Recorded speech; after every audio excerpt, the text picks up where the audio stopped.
ఒక ట్యాంకర్ తిరుపతికి ఆ టైంలో వస్తే నెయ్యి సప్లై చేసే ట్యాంకర్ వస్తే దాంట్లో నుంచి శాంపిల్స్ తీసుకున్నారు. ఈ శాంపిల్ను 17వ తారీఖున 17th అంటే వాళ్ళ టెస్టులన్నీ చేసి ఆ 3 టెస్టులు అక్కడే వాళ్ళు చేస్తారు. చేసిన ఆ టెస్టులు సరిగ్గా రాలేదు కాబట్టి ఆ శాంపిల్స్ను 17వ తారీఖున ఎన్డీడీబీకి పంపించినారు, నేషనల్ డైరీ డెవలప్మెంట్ బోర్డుకు. వాళ్ళు 23వ తారీఖున రిపోర్ట్ ఇచ్చినారు. జూలై 23న.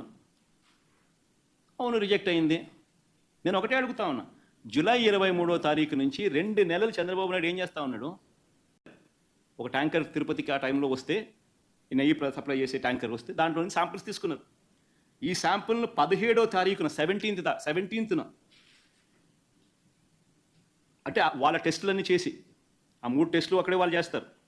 చేసిన ఆ టెస్టులు సరిగ్గా రాలేదు కాబట్టి ఆ శాంపిల్స్ను 17వ తారీఖున ఎన్డీడీబీకి పంపించినారు, నేషనల్ డైరీ డెవలప్మెంట్ బోర్డుకు. వాళ్ళు 23వ తారీఖున రిపోర్ట్ ఇచ్చినారు.